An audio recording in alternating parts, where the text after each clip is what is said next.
Hello, welcome back once again to the Corridor Cast. I'm really excited today because we've got Sam at the table, we've got Nick, and we've also got Wes, our buddy who's been in our studio lately, helping us with all kinds of good things. Everyone, thanks for being here. Yeah. Thanks, Jake. Yeah, hey, you're welcome. And you may have noticed that all of us today are wearing classy-ass shirts. You guys look amazing. We all look amazing. Yeah. Now, these shirts, well, they're brought to you by today's sponsor. Now, more on them later, but basically all you need to know is that Mack Weldon provided them. And if you want to feel like you're naked while looking like $1 million, well, guess what? We've got the site for you. So thanks to them for sponsoring. More on that later. Yeah, look for them in your local manswear section. Yeah, if you Manswear. if you're in any department store, just walk up to an associate and say, "Hey, where do you keep your manswear? Bring me to your manswear." Yeah, Not underwear, but manswear. Save words and just say wear mans.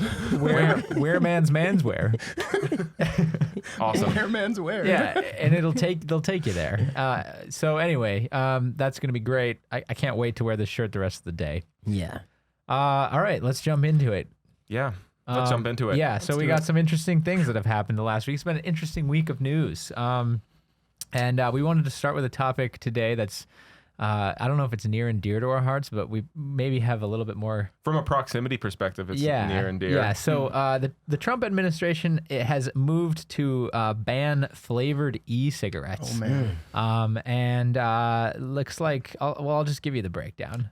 First off, who is the Trump administration? That's I a keep good hearing this. question. Everyone says the Trump administration. Well, it's like, the all right. president. It's the executive branch of the federal government. Sure. So That's what it is. Is it like the head of the FDA? Well, yeah, the FDA is part of the executive branch. I And know. so It's a group of people who are about to get fired or let go, depending on who you ask. Yeah. So I just can't. zing. I know we're talking. I'm Do sorry. you want me to break this down for you real quick? I'll break it down real quick. We got the time. All right. So here's how the federal government works real quick. No, I just mean it's. No, I'm just sick of hearing look, it as a blanket statement for anything the government does these days. It's basically. not a blanket statement for anything the government does. Trump It's the administration? executive branch of the federal government. Basically, so just the way that government works, real quick, is there's three branches. You've all heard this in civics class. Mm-hmm. The legislature, which is Congress and the House, makes the laws, and then the executive branch enforces them, and the judicial branch makes sure that they're in line with the rest of the law. So the executive branch is the only branch of government where you have one person at the top, the president, who can say, "Hey, FDA, you're under my branch of government, do this." Okay, you're right. The FDA is part of the executive branch, Yes. so on and so forth. I now fully understand. So that's what they mean when they say the Trump administration, because someone from the Trump administration, probably the health general, said, "Hey, these are bad." Yeah, the Surgeon General. The Surgeon General and FDA, let's do something about it. Isn't it cool how the Surgeon General is like a military dude? It is pretty Are dope. they? Yeah. Does he wear a lab coat with Isn't like he? medals The on surgeon. I don't think he does surgery. They're though. like a doctor's.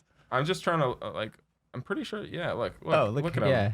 He's got a full on Do they military have uniform. to be from the military though? I don't know, but it's Does pretty he do intense, surgery? and it brings a lot of legitimacy to the position. Yeah. Yeah, I mean, obviously the military brings legitimacy to all kinds anyways. of things. I don't understand why they call him the Surgeon General. Because it comes from like you're the head of health. He's the general of surgeons, So like a 4-star like surgeon. The attorney general is the head of the legal arm of Okay. the executive branch. Gotcha. The surgeon general is the head of the medical. Okay. Because back in the day, it's like, oh, you're a surgeon, Yeah. you know. And Okay, so the same gotcha. thing applies today. All right. So anyway, they're going to ban e-cigarettes, and it looks like it's going to take the FDA not all flavored, and it's going to take the FDA about 30 days for this to hit the market. Well, why are they doing it? That's a Why good are they question. banning it? Well, Because that's a good question. There's been an outbreak recently Oh god. in mysterious lung disease, and It's not that mysterious. okay, so Nick's already coming in hot with this. His brother, Nick, your brother, Well, owns a juice company, yes. So an e-juice company. Well, let me just let's finish the story quick. Let's just at least set the stakes here. So supposedly, Well, the U.S. health officials are calling this an epidemic. it has a mysterious lung disease that is related to vaping, has sickened hundreds of people and killed at least 6 people. Yeah. So they say.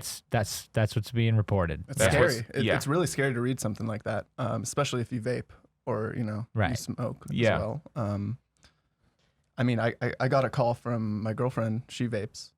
She did smoke, and then I got her to start vaping. Yeah. And it's helped her in many ways, but I'd rather her not do it. Right. Of course. Right. You guys realize this is the death of vape tricks. Oh, dude, It what is. are we I gonna really Not enjoy again. vape How am I tricks. gonna be a pro vapor? You know? Oh man. What am I gonna do? This says this kid has the lungs of a 70-year-old from Yeah. vaping over a year. That's what it says for sure. But the context, I think, is what's really missing in most of these Well, outrage. let's give it some headline context. articles. Let's So- give it some context. Sure. I would love some context. This is from CNBC, by the way. It's not like some off the branch. Yeah. Yeah. So I get the call from my girlfriend. She's kind of like, I could tell she was kind of upset. She's like, hey, my mom just sent me this article. It's serious. These vapes are killing people. I'm going to stop vaping like today. I'm like, okay, well, that's great. I support that. Gave my brother a call just to see, because it might seem like I'm biased. My brother he started, I think 6 years ago, an e-juice company back when like vape tricks were like, the thing where Yeah. At the everyone get height their- of vape tricks. the height of the vape culture, like Back right when when we vape Nation back came when out. we made Vape God. Yes, exactly. It was like right around there, and like it's turned into basically they have created a competitor to like the Juul, which Yeah. is like I guess the most mainstream Yeah. nicotine vaporizer Yeah. product. They're called Baton. Sorry, you can cut that if you want, but That's fine. they basically have been in the space. So, and his job is to put out these media fires. I mean, I think scrutiny is great when it comes to nicotine products. I don't recommend anyone do it. And I think that there should be certain regulations on these things. Right now, it's a widely unregulated market. Yeah. Like it's literally the Wild West, which is good for small businesses. It's really bad, for the big corporations and stuff. So Well, in a weird way though, like there is anyone who starts a company, you make products that don't kill people, so that way they continue buying your products. Because if Yeah. you are known for selling stuff that kills people, you don't get business. Yeah. And I think a lot of the industry over the last few years, like this has been around since like 2010. 2012, 2010, yeah, 2010 about there. or 2011 is right when they started. when the You know, first vape was forged, So Yeah. we have. I mean, yeah. There's years of I not remember one necessarily had- data here. I remember when but someone had one on an this is not airplane new. one time back in like 2010. did they Oh, freak wow. out? and they were like, "Oh, it's just water vapor." And So- everyone was like, "Okay, that's weird." Anyway, sorry. So Go there's ahead, a big Sam. thing that I think is worth pointing out with this. They are basically citing that there are hundreds of potential cases of this, and then at least 6 deaths that are attributed to quote unquote vaping. Now, okay, so the hundreds of cases, we have no idea what's going on, but the ones that where people have died, most of, I think, just as a cursory glance here, these people are people with pre-existing underlying health conditions and are already like suffering from complications with other things. So this factor of vaping combined with these other health things is quote unquote causing them to die. So There's also another crucial. Finish your thought. so I'm just saying, like it's a little bit like right now it's like we're calling for a full-on ban on something before actually understanding if it's the source of the problem. And I think it's just it's a little head. I mean, I'm down to study it. I'm down to get the data. I'm down to make calls on it. But once again, we're like they literally haven't even released full data on what the heck is even going on. Yeah. Which is like, I mean, I understand there's a panic that happens whenever something like this happens because like you don't have the data, you don't have even time to do research on what the effects of vaping are on people. Yeah. But so back to the like, Yeah. I was like, all right, calm down, like I'm gonna call my brother just because he's of course been doing research on it. Like this is Yeah, this is threatening to shut down profession. this business and. So I call him and he points me to a couple articles. I believe there was one, I think it was the New York Times or the Washington Post, one of those. We can find it and link it. But it basically pointed out that these, I think 5 deaths that had happened all kind of in a similar time span were all, there was one thing they found. The vapes they were using that they think caused these symptoms were all knockoff THC vapes, so not Yes. nicotine. Yes. They were THC vapes made like non-regulated, like here in California, we have certain regulations for these products. These were all made as black market products and then sold on the street, and they all were cut. Yes. And Cut meaning what? like cut like a cocaine dealer cuts his cocaine with baby powder. These vapes, The juice was cut. the juice was literally cut by these people trying to make more profit with vitamin E oil. Yes. Wow. This is the thing I was also wanting to bring up.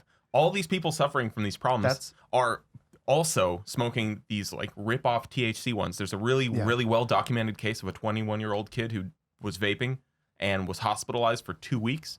They found a thing called, I think it was called lipid-laden macrophages. And basically, it's what happens when you're smoking all this, you're inhaling all this oil, and the issue is this oil goes into your immune cells, basically. So And- is that like fat cells or Basically, if you just imagine like your big lymph oily nodes? drops in your immune cells. So anyways, I'm not an expert on the science, but the thing is that in that specific case, there was a THC vape involved with it. And this is not like the Juul stuff. This is not your 7-Eleven stuff. Like, this is your janky off-market stuff. This ain't your high quality 7-Eleven your over the vape counter vape. This is your dirty cut street vape. But once again, I'm not a proponent of vaping. I don't think people should be addicted to nicotine. I have done it in the past. I'm not a regular user of this stuff, so I'm not condoning it by any means. But what I really hate is bogus BS science and basically like reactionary laws to headlines like this. Yeah.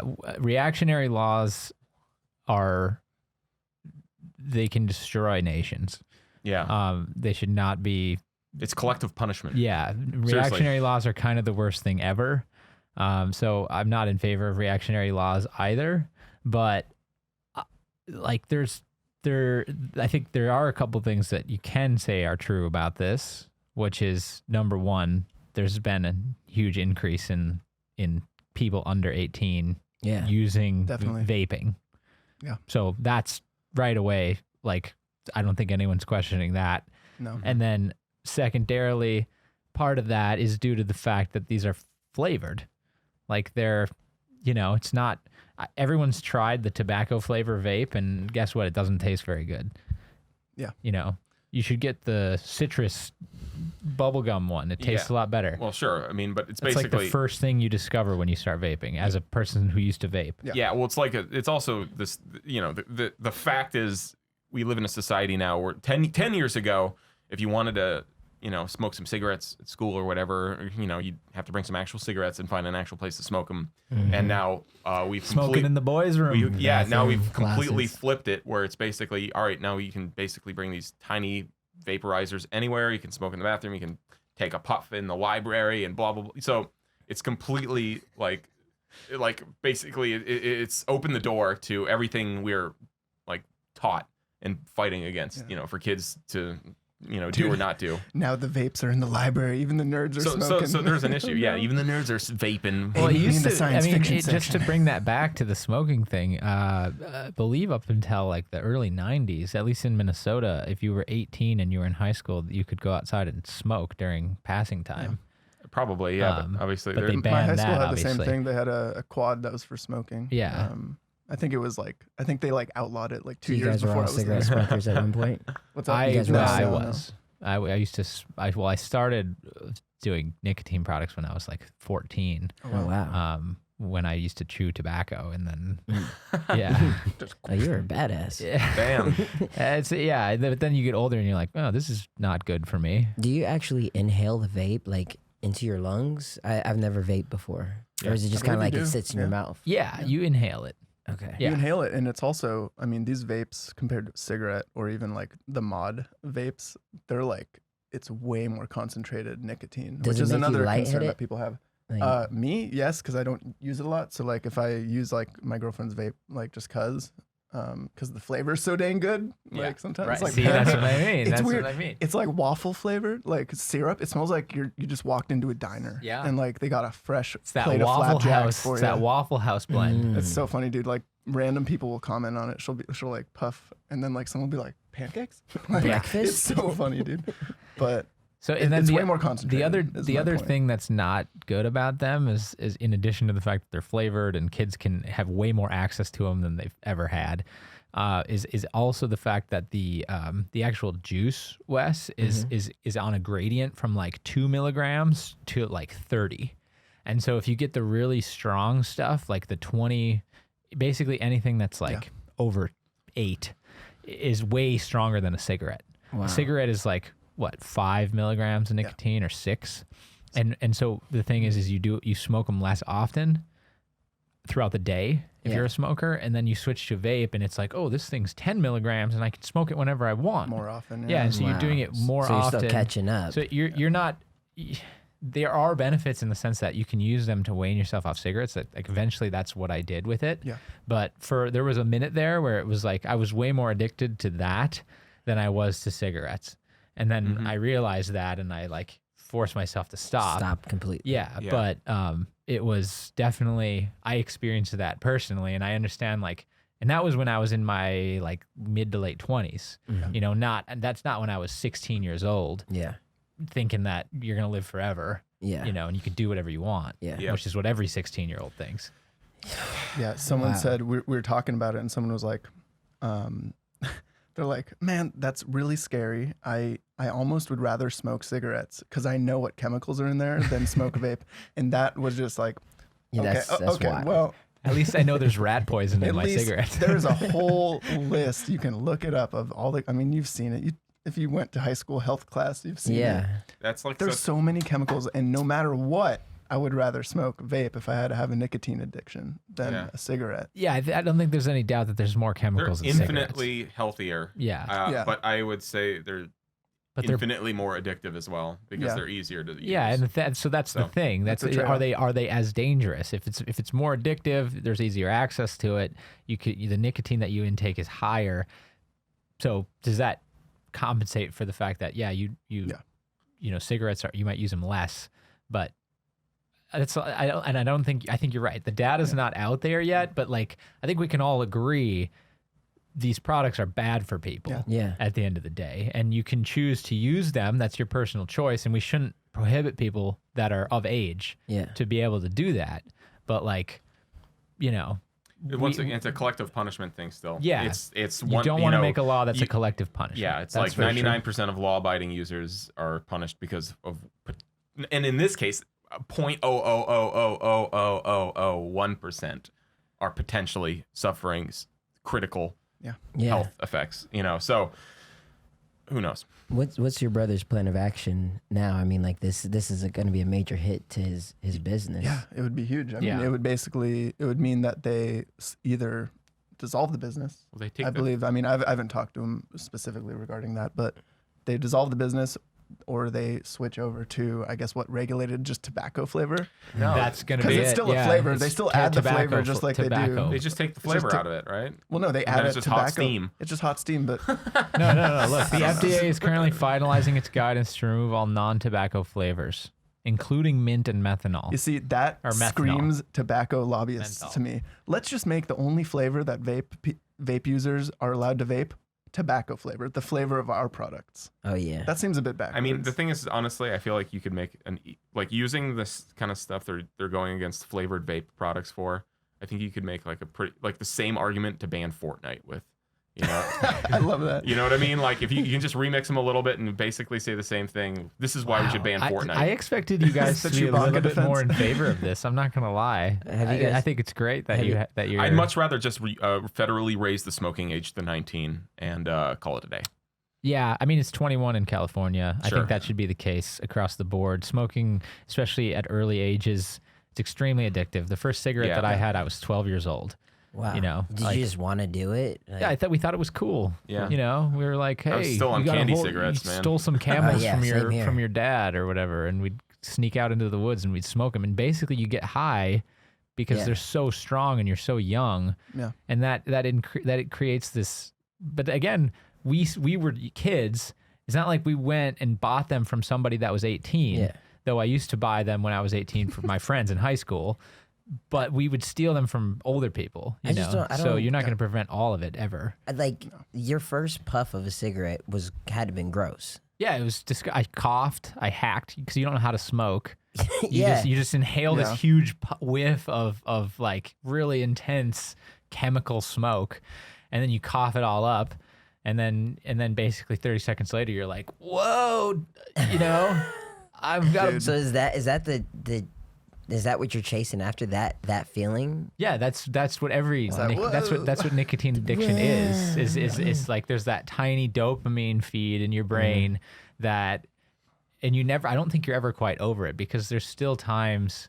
I mean, the last time I had a cigarette was when we were in the desert, like in May, and before that it was like I don't even remember. It was a couple, a month or two. I've maybe had like 10 this whole year.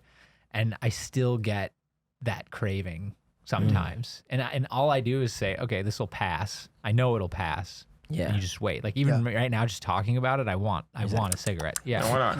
You never lose it. Yeah, but Oh man.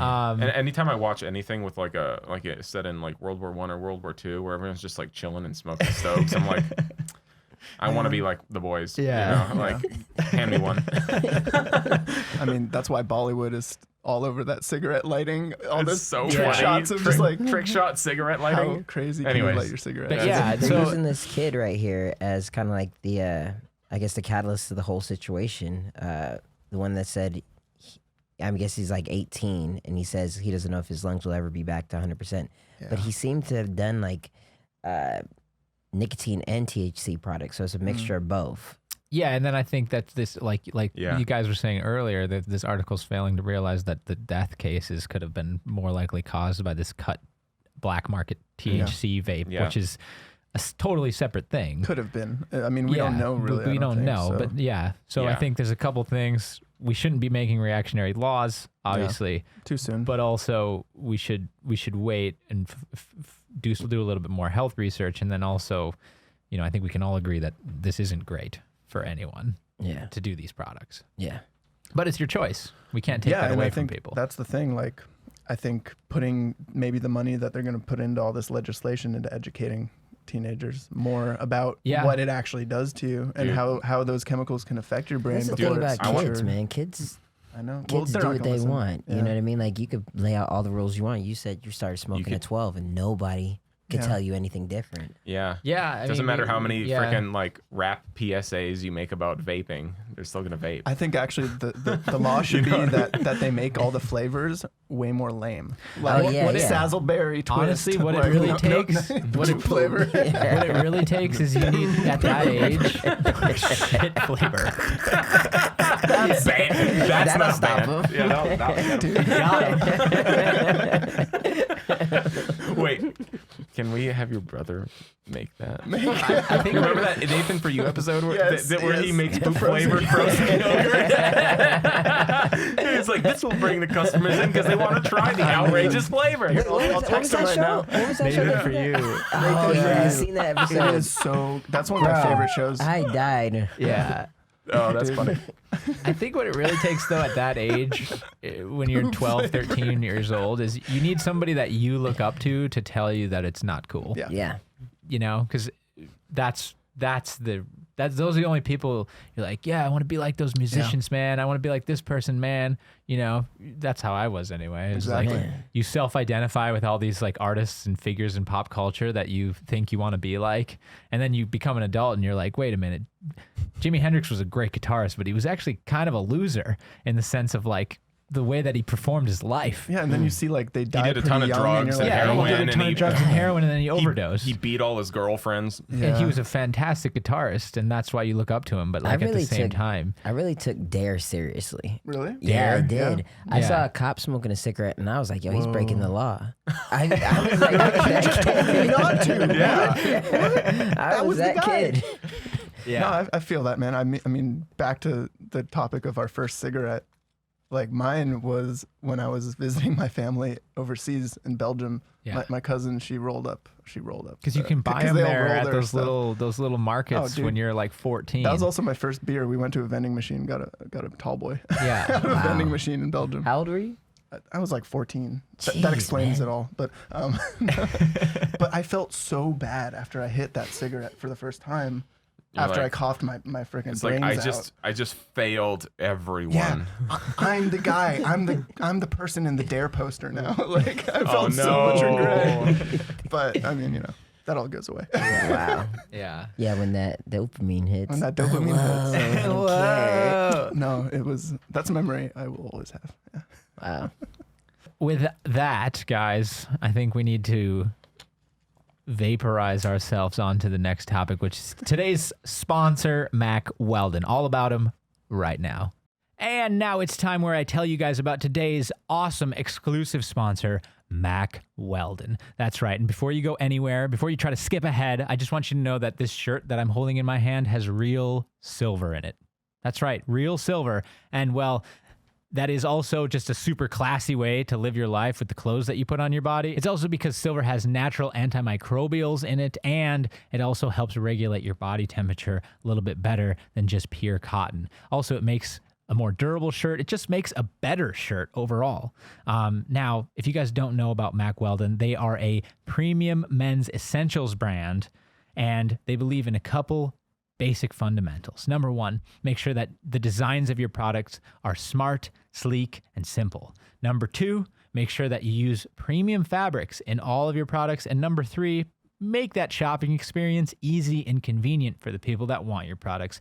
It's pretty simple. And that's what I love about this sponsor is that their entire philosophy is like, hey, we're selling a t-shirt, okay? We're not going to put a bunch of crazy designs on it and try to make it all flashy. No, what we're going to do is we're going to deliver a durable product that's going to make you feel great and look great, and it's going to be reliable every time you go and get it. Nothing is worse than when you find that perfect shirt or that perfect pair of pants or that perfect pair of boxers and you can't find another one just like it. Now, you might even go out, buy the same thing, but guess what? The shirts don't feel the same. I've had this happen to me. I found my favorite shirt, and then all of a sudden I went out and I bought a bunch more of them because I really liked this shirt. Guess what? They didn't fit the same. They didn't look the same. They didn't feel the same. All of that is now solved with Mack Weldon.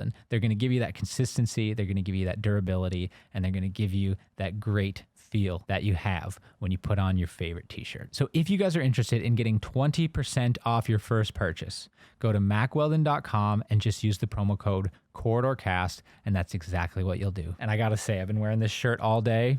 Man, I look better than I probably should. So huge thanks to them for sponsoring today's episode, and let's get back to the Corridor Cast. Wow. Now that you know that, I Wow. hope Amazing. you are already on their site. It's really nice. Wow, where did we all go? We all like blinked out of existence. Now we're back. Here we go. All right. Cool. Good to be back. Okay, well, moving on in the news. Like I said, it's been an interesting week. We talked about this in the past. We've talked about Uber. We've talked about Lyft. We've talked about the quote unquote gig economy. Well, the California Legislature this week passed a bill that would require companies like Uber and Lyft to treat contract workers as employees, which would obviously reshape the gig economy and adds fuel to a years-long debate over whether the nature of work has become too insecure. So all that basically has to happen from this point is Governor Newsom has to sign it into law. And He said he's going he said to. he's going to Yeah. basically next week, and then it's going to affect up to 1 million workers in California. Now, this doesn't just apply to Uber and Lyft here. Is this the first in the world? I think maybe. I can't speak to that. Yeah, maybe it's honestly, not first, but 100%, it's first in the first I've US. heard of it. First in the United First I've States. heard of it in the U.S. So this is going to affect obviously ride hailing. It's going to affect obviously food delivery, Postmates, etc., Uber Eats, but also things like janitorial service, nail salon workers, possibly possibly Oh, wow. all kinds of contract workers could now all be reclassified potentially as employees, depending on how the I mean, how what the were they courts classified and as look at this. before? Like Contractors. entrepreneurs? Oh, contractors. Contractors, Okay, cool. yeah. So the difference is, just to speak real quickly to that, basically there's a couple different ways you can look at it, but generally the law looks at it as follows: if you're a contract worker, if you have your own business, you make your own hours, and you generally do things that are outside of the scope of the normal course of business that you're contracting with. That's the general gist of it. If you you're an employee, if you are exclusive to one company, you don't make your own hours, you work within the normal course of business for a company, and you basically work at they say, hey, we'd like you to work on this, you work on it. You don't make the decision. You're like, okay, this is what I've been hired to do. Yeah.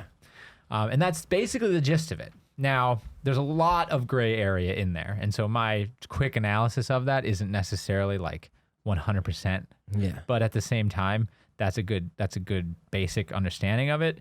And so these economies, Specifically, yeah, these ones. are these there's a couple questions that come to mind. Are these employees? So you're an Uber driver. Are you an employee? Also, is the nature of your work structured in such a way that's like that? Is Uber a tech company or a transportation company? That's a huge question. Or are they both? I feel like they're both for sure. And then also, like, is the nature of the industry such that like this is a new and different industry? And you know, this is a difficult thing, and I'm not surprised in any way that California is taking this step, because obviously it's a very liberal, very progressive state.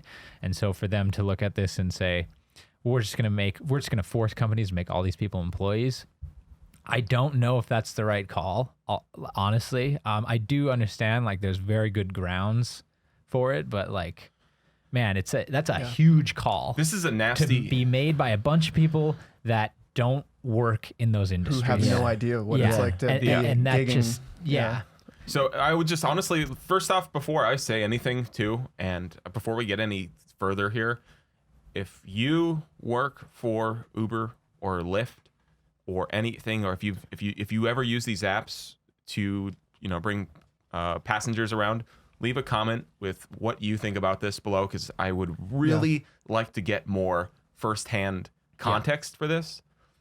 With that being said, there's a lot of really this is once again another like wacky ass law situation. A reactionary law. Another reactionary law that's reacting to two things, I think. It's reacting to the reality that Uber and Lyft drivers and people who are using these ride-sharing apps, meal delivery apps, anything which are these semi-decentralized labor apps is basically what I see here. It's a reaction to the reality of that, which is that after expenses and costs, most drivers are generally working for less than California minimum wage. A lot of there was a study that was done last year. Basically, it was $9.72 an hour is what Uber drivers make after vehicle expenses. costs. Because they're handling their gas, they're handling their upkeep of the vehicle, depreciation, lease, or annual payment or monthly payments. They're also handling insurance, cleaning fees, blah, blah, blah, blah, blah. And there are exceptions where I think Uber will cover the cleaning fee, blah, blah, blah, if there's an unruly passenger. But the main thing is that these costs are being built into it, and Uber knows that. Uber and Lyft know that people are paying these costs, and they still will pay them a certain rate. Yeah. Now, you can think, all right, well, this is a reaction to basically them creating an unsustainable business model, which is true. Uber lost $5 billion last quarter. Everyone knows that this is coming to an end somehow, because this is the thing is that the Uber drivers are not being paid with the money the passengers are giving them. They're being paid with the money the investors in the company are giving them. That's where because it's currently unsustainable. They're not making profits. Right. So there's a churn going on, but there's a lot of stuff happening here. And so I think this is honestly a very, from an emotional standpoint, a lot of this I think is a big reaction to that, which is simply they aren't paying them it's anyone who gets like what I don't know what an Uber paycheck looks like, but when you first get it, you're probably, oh great, a bunch of money. And you don't the whole budgetary work doesn't go, oh, I need to put it into a car, oh, I need to put it into this. So I can understand why a lot of drivers aren't immediately like soured by the amount of money they're getting. But when you look at it on paper after the fact, it's like, no, you should honestly probably work at McDonald's and you'll be much better off. Well, and more stable, because like a lot of these drivers I talk to, I always strike up a conversation when I'm in an Uber and like ask about their job, because I'm curious. It's like, if they are full-time, then they are very, very strategic about when they drive. They're always trying to get like the most, prime times with the what are they called, the surge prices. Yeah. Yeah. But that's like, it's like almost like trading in the stock market. You always have to be vigilant of like where's there an event going on in the city that I can like be at. Yeah. Well, So I that's get what that taxi surge. companies did. Yeah, as it's the well. same thing, but like, It's a lot of research on their part. but all that for not even $10 an hour. Like I can see why Maybe- they'd be pushing for more money. Yeah. I mean, I'm sure I don't know if it's necessarily the drivers that are pushing for this. yeah, I don't have much context, so Yeah. but I from don't- seeing this and from seeing what you were saying, it seems like that would be beneficial to them, wouldn't it? Yeah, well, so there's other options. Okay, so I've got 2 more points I need to touch on that are, I think, really, really, really important. Another point here is, the driver's perspective here. I don't know how, once again, and not to say this in a dismissive way, but I don't know how relevant this is to the bigger picture. Let's say, like, whether drivers support it or not, because I think ultimately what this really does mean is that a bunch of Uber drivers are about to get cut. You know what I mean? Like they can barely afford paying the current workforce out there, and this is going to cut that into a fraction of it. So if you're a driver who does support it, there's a pretty good chance that you're not going to be able to get work through Uber soon, because they're going to basically limit who can log into the app and make sure that when you are using Uber, you can't use Lyft. You can't have multiple apps open at the same time So because you are being employed currently. You're on the clock. Right. There's that Which is something that exclusivity. contractors are allowed to do. Contractors Yeah. are allowed to do that. And that's another thing. Most of these drivers I talk to do both. Like, Of course. it's like they have to. you Yeah. know? All right. So I have one more point, but if you guys have any thoughts right now, Oh, please. I'd love to open it back up because I don't want to ramble too long. Well, Well, I feel like your points have been contextualizing this every single step for me. So, Okay. what's the last it's just element like of this? the person Like, who wrote this and introduced it to the California Legislature just basically is running it on the presumption that this quote here. Let's be clear. There's nothing innovative about underpaying someone for their labor. That's Now, I want to take that and just make a comment on that real quick. Like, this is voluntary work by people that are seeking to employ themselves in a way that's never existed before. Now, at no point ever before could you be like, hey, I own a car. I'm going to sign into this app. I'm going to go out. I'm going to connect with somebody that needs a ride, and I'm going to make money.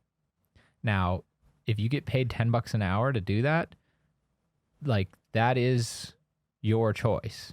Now, you might say, hey, there's not a lot of work that I can get otherwise. Maybe I don't have a GED or a high school diploma, and this is what I'm doing. You might say that this industry is creating a gig economy overall that's in disrupting people's ability to find more legitimate work. That's maybe a true employment with benefits and things like that. But at the same time, this is voluntary decisions being made by people to go out and do this work.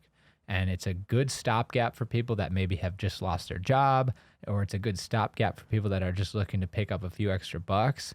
And now you're taking all of that and you're saying, you're just taking a huge blanket statement about this whole industry, and you're just saying, now this is an employee-employer relationship, and it needs to be classified as such. And I just, based on purely on the presumption that these drivers are getting screwed and that the companies are running away to the bank under the guise that they're tech companies and not transportation companies. Yeah. And that seems like it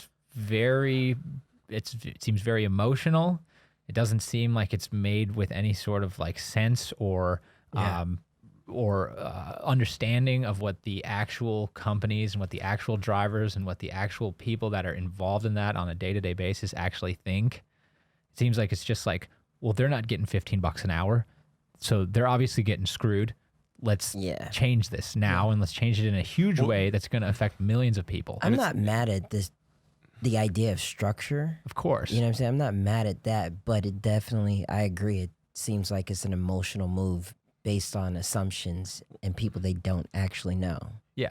It's like Definitely. It's like trying to like fix your MacBook with a rock. You know, it's like saying, look at these old laws that have defined how our employer economy has worked for 100 years. And then a MacBook comes along and like they're banging their stones tools together, and a MacBook comes along and they're like, I don't know how to handle this thing, and they bash it because this concept of contractors and W-2 employees and this whole legal framework for how businesses operated for decades just it's like doesn't functionally fit into this situation. And other people have approached this in much smarter ways, because honestly what they are doing by passing this is this sets precedent to destroy the internet. And I'm not lying. Like, we're making a YouTube video right now. This is going up on Apple Podcasts, but it's also going on YouTube. Yeah. And right now we're voluntarily putting videos as a business onto YouTube to make AdSense and ad money from this. Okay. So are we employees of Google now because we're part of Google's actual business, their ad business? Yeah. We are now crucial members of their functioning ad business. All right. And we are doing this for hours a day, full time, uninterrupted, exclusively. All right. So with that in mind, now suddenly Google owes us a W-2 at the end of every year, okay? Based off of this, okay? Right. Every single thing you see here, Instagram or people on Facebook, anyone making video from like ads on it, the ripple effect of this decision here has the potential to destroy a lot of things, and I think it's really stupid because of that. So unfortunately, it's like, you know, it's a rock with your high-tech object, man. It's like it's just not a smart decision. It's not the right tool to solve the problem, I don't think. Yeah. And I think that's it. That's just it, Sam. Is like this industry specifically, and you can apply the same thing to what we do for a living. Yeah. These industries have never existed before. The traditional frameworks of employment don't necessarily apply to these, you know, and the whole question of like whether Uber is a tech company or a transportation company, I think is an irrelevant question. It's Uber. Yeah, it's Uber. Like, and it's not like the first transportation company that arose. They were like, guys, is this a wheel company or a wagon company? What do we do? You know? I'll tell you what you actually. But here's the thing: you can actually say what to do. But what do you think? No. I mean, I was just gonna say really dumb analogy to add to that, but I want a dumb analogy. Do chickens have skin or feathers? Right. Yeah. So Which one? Choose. Exactly. Oh, Choose. Exactly. I think they have both. They have both. Yeah. How do you? Well, you can't ask. That's cheap. That's so cheap. But that's the point. Like they're applying this framework to something that doesn't need it. It's like the same thing when people started making YouTube videos and internet videos. They were like, is that television or is that movies? Yeah. It's not. It's internet. Yeah, exactly. Well, I mean, so here's the thing. There are actual steps you can do to solve this issue. Uber has proposed some. New York City's already passed some of this stuff. And there's a couple in between that have been discussed but not implemented. All right. So first off, New York City, basically, I think it's $26 an hour minimum. Wow. Basically, they're guaranteeing for Uber drivers. They make sure Uber has to pay at least this level, because that's the level at which you need to make a living to actually like make any semblance of a living. It's not the best, but once again, it prevents people from falling into that like, drowning in the actual vehicle expenses and not actually making a living. Mm-hmm. El Monte, California, 15 miles east of us right now, that city passed a $30 an hour Uber minimum. Wow. So once again, these measures, not necessarily the most nuanced, but they seem like wildly nuanced when it comes to this conversation. Where all right, let's just address this company and this gig industry concept a little more specifically. Car companies need to at least guarantee these minimum wages when they are on the clock. We're not classifying them as one thing or another, but we're just making sure people are having enough to cover their expenses and still make a little bit money on the side for their living. It almost seems. Sorry, go ahead and finish. So that's step one. All right, and I think California could have done something like that, and it would have eased everyone's pains. The drivers would be better off. Lyft and Uber would still be able to operate in a normal way, and this won't set a nasty legal precedent for all other semi-decentralized labor networks. Okay? I 100% agree. And this sort of blanket approach, it like the one function perhaps that the California legislature could have served here was to say like, okay, maybe you guys have a minimum, right? Because the whole thing of why people were attracted to Uber and Lyft in the first place is because it was way cheaper than a taxi and it was way easier. The reason why it was way cheaper than a taxi is because it was subsidized. They weren't actually operating it was subsidized by the capitalists who invested into it. Yeah. It wasn't actually representing the actual cost of that service, which is what taxi companies were doing. And so people used it because it was used technology and all this and that. And exactly like Sam said, maybe the best place is for the government to step in here would be to just say, okay, here's the minimum that you guys have to charge. Everything else you can be as is right now. But just applying this blanket law, it's going to stifle the economies. And then it's already so hard to find a real like good job here in California that like you're just further in the population increase. And like now there's this housing crisis. It's like, you're just exacerbating the problem. You're not solving anything. Exactly. And you're just going to drive all the companies who try to do anything like this in the future to other states. And another really simple solution, though, I think they could add here, which is very nuanced, but completely possible. All you need to do for these rideshare apps is basically tally up monthly hours bringing passengers from point A to point B, and basically apply that to the monthly premiums that they're paying for car insurance as a percentage, where Uber will pay them that as well. Yeah, but some sort of nuance like that could and like, be, but the thing is that, but that's also like the truth. Yes, you are technically the client is, I guess the passenger in these business transactions, but Uber as a liaison is the guarantee, basically the guarantor or whatever, that the service will be provided to the client, and that the client's money will go to the I guess the driver basically. So they do have a responsibility to guarantee a safe and successful trip. And so that's like the that's like the smallest step they could do, is basically just pay for a portion of the car insurance while used on the clock. Yeah, I mean, I can't speak to whether or not I'm not an Uber driver, but like I think that's not a bad idea, and I think that there's a failure here to actually sit down with the people that are involved and really get real intel on it. I totally agree. I think that's the ultimate thing here. It's like no one is talking about this in a productive way, and this is basically classic California lawmakers just wrapping stuff up in red tape without bringing any nuance wrapping it to up it. and kicking it into the I mean, well. I feel like it's been putting it into the it's ban been bucket. going on Yeah, for a while the ban though. bucket. You know, like taxi drivers, they have this underlying beef with, you know, Uber and Lyft, and I know just in New York in general, like in terms of catching a ride, they'd rather me ride with them than catch a Uber or Lyft. So I feel like this is something that's been, you know, brewing for a minute. So Yeah. possibly, you know, the taxi driver companies got together and were like, yo, like, Do you think this was like taxi lobby? I feel Could like be. it is, you know what I mean? Big like, taxi. Big taxi. yeah, Taxi. I think, Big Taxi should have probably made an app, you know? But that's Oh, the thing. I think yeah. that's what this is honestly heading towards, though. Either way, it's like we are heading towards a situation when the actual price of Uber becomes back to equal with the actual price of taking a cab somewhere, and it all kind of evens out. And like I think there will be it'll be net lower, because I think the concept of the Uber app is a cost saver when it comes to just the efficiency of picking people up and delivering them and finding work. Right. But ultimately, it is about making sure that people are getting a fair wage, and the taxi companies provided that to their drivers, and Uber isn't doing that currently. Yeah. But it's been moving towards that for like the last few years. Uber's prices have been going up because of the fact that they're realizing, hey, we're losing money, we're not making a profit. All these subsidized rides are starting to kind of like the initial hype's over. They're probably looking to sell right now or be acquired by another bigger tech company.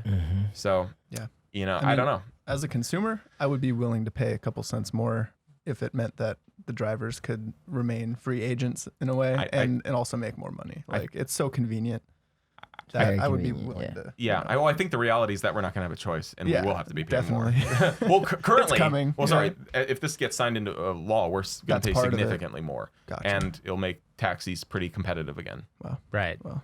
Yeah, and that is Wes, you're definitely right. The taxis failed to take advantage of a market opportunity. Big time. The big time. And Uber and Lyft took advantage of that. The same thing happens in every industry when an industry gets too old and calcified.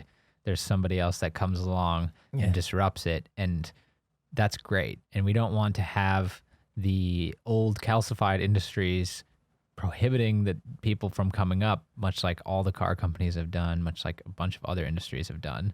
Oh yeah, it's happened all Yeah. throughout history. Right. Yeah. And that's bad. Yeah. So you need to allow these new people to come in and You thrive. have to. But yeah, that's an interesting thing because Yeah. when you to take this conversation in a slightly new direction, to look at people like us who make a living, if making videos, if Google was to tell us, "Okay, you guys are employees now, and sorry, we don't want to do this, but you now have to decide." You killed the entrepreneur. Hey, Mac Yeah. Weldon, or hey, Jake, you got to take that shirt off. Why? Yeah, dude. You're competing with Google's ad network. Oh, Sorry. right, Yeah. exactly. Yeah. Yeah, Your exactly. CPM's gonna be a little bit Yeah. higher, so I mean, it's okay. Yeah, no, so yeah, that's the thing. It's Exactly. like now we can't post Yeah. videos on Facebook. We can't post videos. We can't post audio only podcast on a bunch Yeah. of other podcast platforms. It has to be on Google Podcasts, and we can only post on YouTube. God and forbid we're now they- W2s. And God forbid they want the IP to everything too. You know? Right, Oh, and then bruh. yeah, and that's the thing now is now that you work for us. By the way, everything you make is Post. ours, and Yep. and you can only get paid from us. You can't take your own integrations. Everyone would leave, and like literally creators would go and start their own Back to television. new. Back to Netflix. I mean- But like TV could Yeah. lobby for that. Yeah. But creators at this point, I think, are powerful enough where we could go and create our own networks. Yeah, I mean Definitely. the true But- the true loophole for that is you just make an ad-free network where it's just like there's no exchange of money here basically. Vimeo Like, steps out of the shadows. Vimeo dude. steps out of the shadows and like, Yeah, and pay anyone how do anything. you run that? well, you just There's dude, no such thing as an ad-free we're network. gonna have to wear like 6 layers of these shirts basically. Dude, we just walk around and freaking Just kill people. the thickest boys. Like, dude, look how sponsored that guy is. I'm sponsored by So 6 sponsored. different manswear companies. NASCAR. Yeah. NASCAR. Yeah, that's My- it. You just wear a white Bumpo. T-shirt with little embroiderments Oh, all man. over it. Dude, it could finally. Dude, make we'll get you a pins cool. Squarespace patch. Oh man. Wow. Yeah. So So that's idiocracy. So Yeah. Basically, yes. So that Oh, wouldn't be man. good for what we do, and it wouldn't be good for people that watch. It wouldn't be good for the creators. And man, yeah, I don't think that this will happen, but this could potentially be perceived as precedent. Wait, actually, you know what? No big deal. You know why? Because in a few years, there'll be robots driving those cars anyway. True.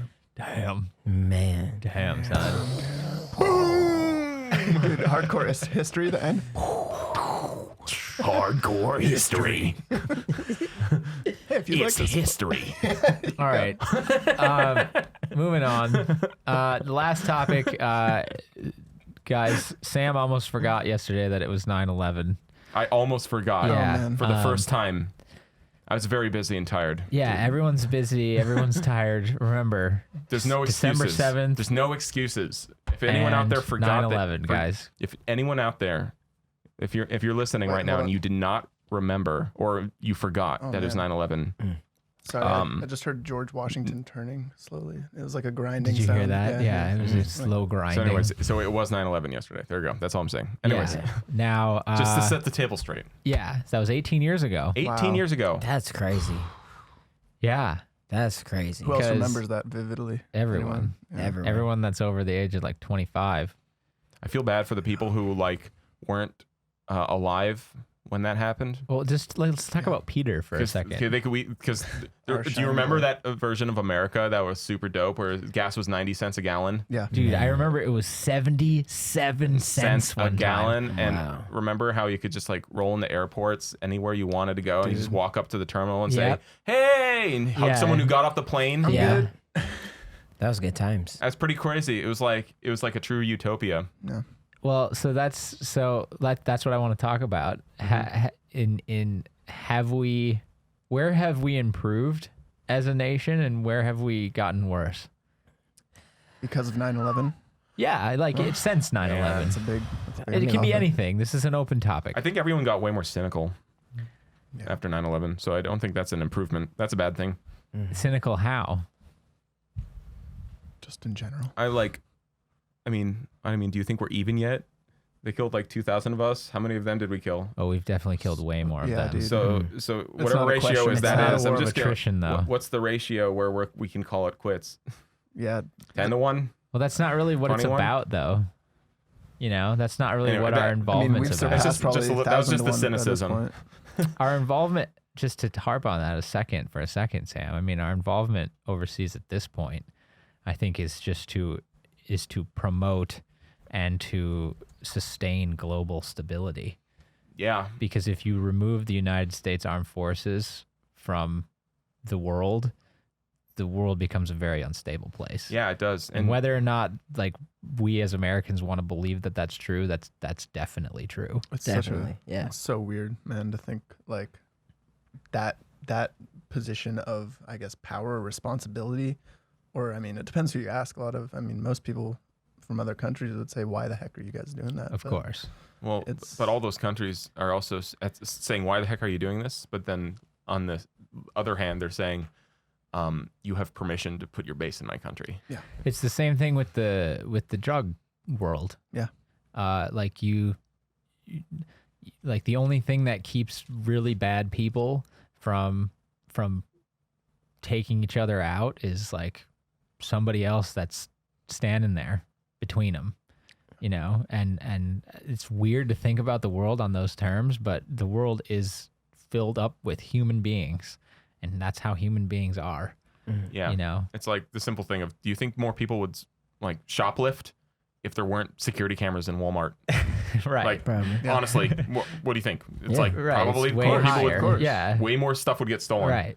So that's why they put them everywhere. Yeah, But- and so that's true. Like that's I feel like I feel like the public perception of that has gotten. I mean, really, the public perception of like American being bad guys overseas really started with Vietnam, right?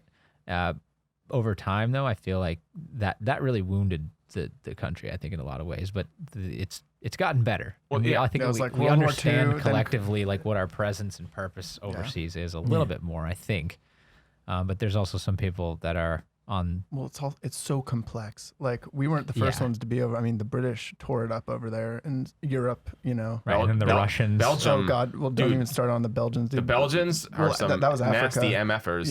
Yeah. The Congo, the Belgian Congo is like Yeah. talk about genocide and like horrible things. Yeah. But Yeah. the British did a number on Pakistan, Afghanistan, all that. Well, what we called what those names are all new. Yeah, they're not right. they're like what Yeah. under 50 years old. Yeah. Like And the Russians Yeah. were in Afghanistan for a long time. yeah, the U.S. was not the first in that area. No. To shake things up and try to hold it down and in their definition of what is a country. Yeah. That's so, the I other don't thing know. about It's it is such the a- cultural. It's easy for us to look for people in a first world nation state to look at the rest of the world and be like, that should be a nation state. The whole concept of a nation state. There's a whole different concept of culture in a place like Afghanistan or Iraq or wherever that isn't the same as here. And I think like we've gotten a little bit better at like understanding that, I think, as people. With the aid of the internet and with the aid of the information age, I think that actually is a benefit that we've become better at since 9/11. I feel like I could really touch on this just because my whole life I grew up on a military Yeah, base. absolutely. Like, my entire Really? life. So Where? Okinawa, Japan. Wow. Oh. I moved there in 3rd grade and I stayed there to my senior year of high school. Wow. And coming to America was a huge culture shock. So like my first, being born in California and then moving to Virginia and North Carolina. Do you speak Japanese well? Enough to get around, but not really. Okay. But no, it was crazy. Like on a military base, you're very sheltered. You're surrounded by a gate. There's military people like Whoa. all the way around. It's American soil, right? It's American soil, but when you go onto military base, you have to present your ID. You present your ID with everything. You're shopping at a grocery store or the shopette or the commissary. You have to present your ID. If you don't have your ID, you can't get groceries. So when I came to the States, it just felt like a free-for-all out here. I was super Wow. intimidated. I was like, wait, I can't get my medicine inside the hospital. Like when you're there, like Yeah. I just felt safe all the time. get sick, you go to the hospital, downstairs, your medicine is there. Wow. Here, you have to go to like CVS or Walgreens. In Japan, going to the gym, there's no membership fee. There's no paying for that. You just go and work out. Is it on the base? Yeah, on the base. Yeah.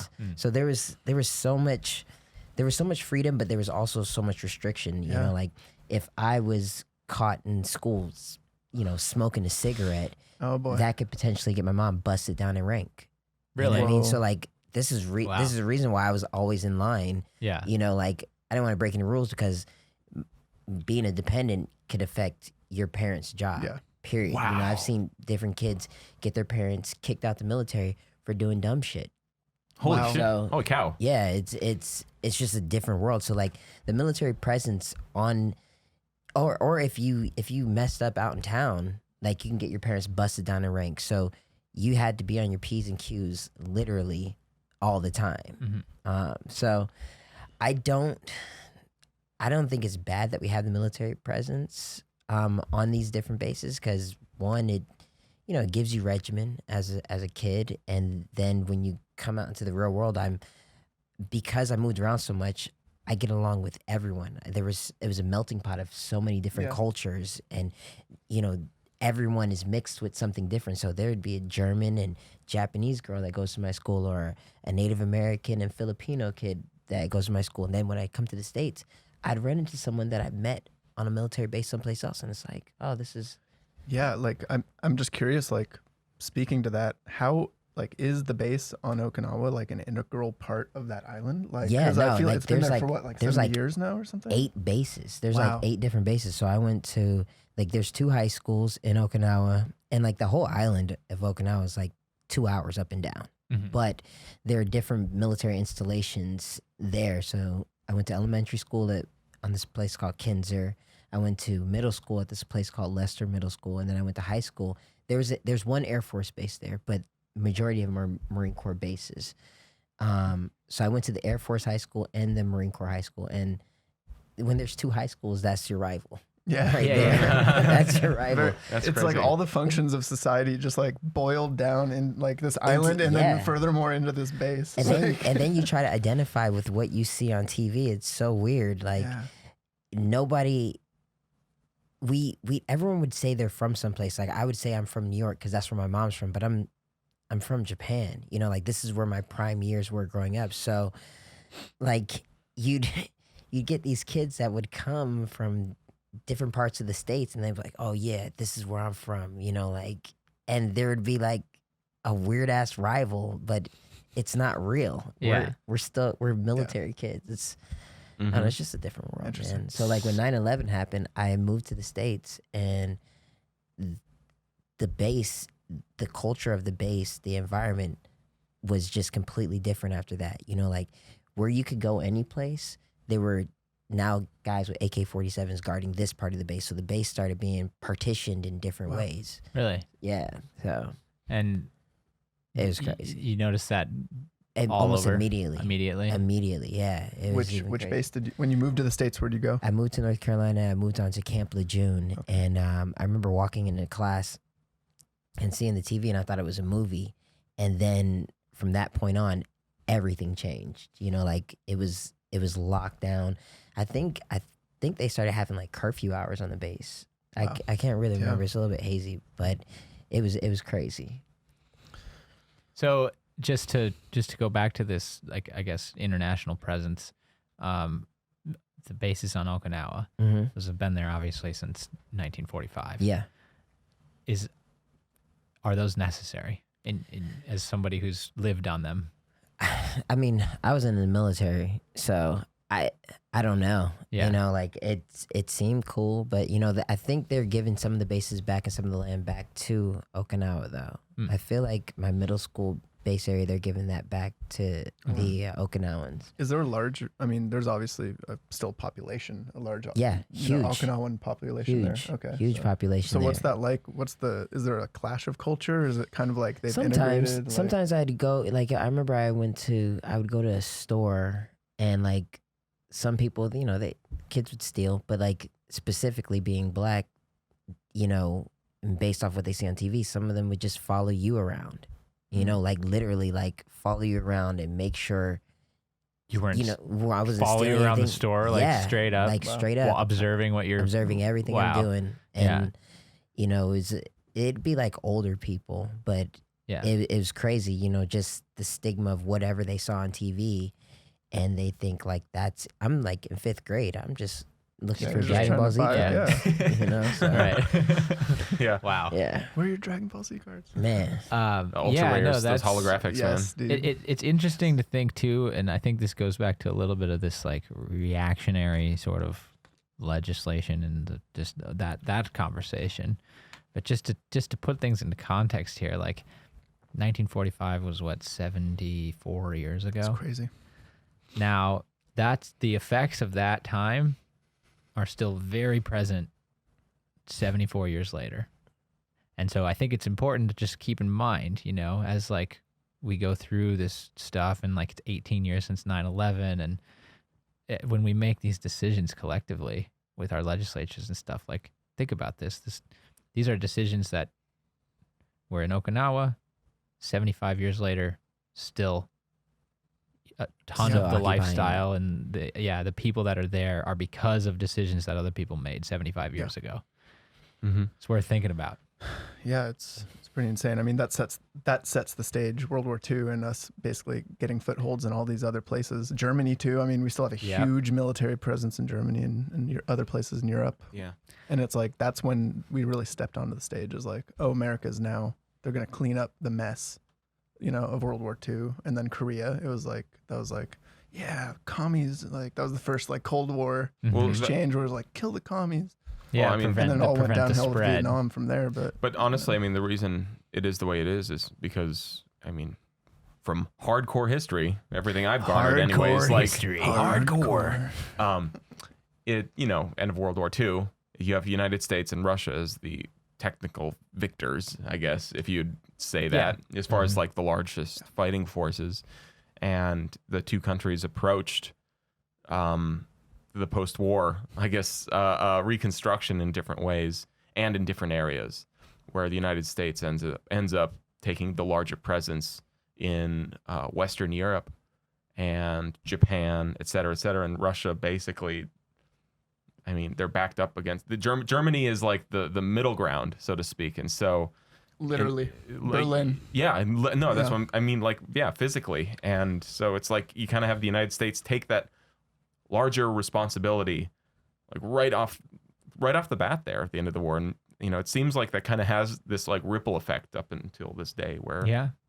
I think you know, ultimately we though, just, it's, you just start doing it, and then suddenly everyone turns to you because you're the guy doing it. And you're like, oh, I Yeah. didn't realize I was.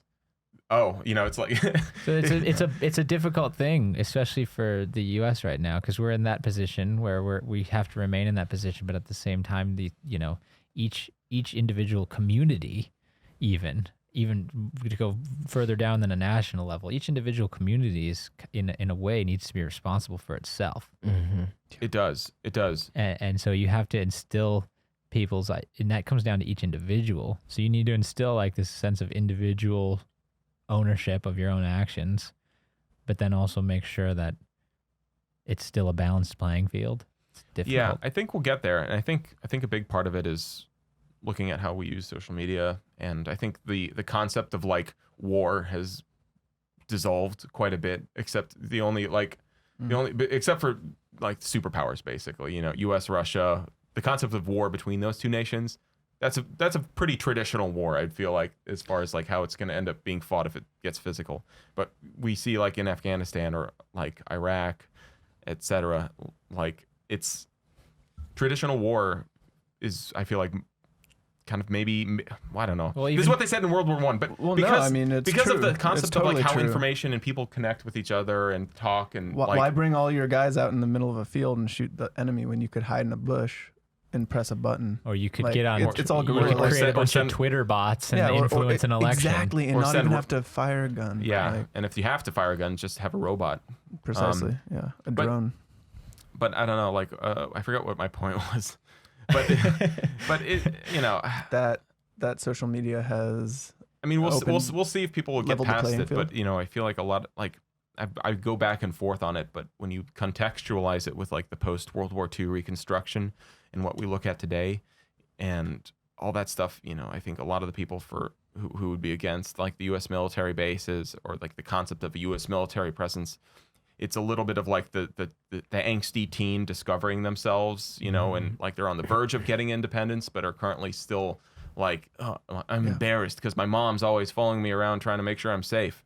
You know, it's like kind of, you know, that's the situation that it became, you know, and like for better or worse, it's like that probably will change. I don't know if we'll have our universal unitary Earth government anytime soon, but it's kind of scary because who knows? Well, I mean, I think it's going to change definitely. I mean, because like post World War II, it was like the U.S. I mean, it still is a joint effort. The militaries, you know, our military, they do exercises every year with all the, you know, Germany, you know, Scandinavian countries. But there's like a big resurgence of kind of nationalism going on right now. So I'm interested to see where that goes and like if the bases are going to get ousted, because I feel like now these countries are like, it's kind of like this like weird repeat effect that you see with the immigrant crisis. So we'll see where that goes. But next time. Yeah, next time. Next time. That's a whole other topic, man. That's it's a hardcore podcast. Hardcore podcast. Hardcore corridor cast. Oh man. All right, guys. Well, that was a great podcast. Thank you everyone for contributing. Thank you guys really for being here, and signing out. Peace.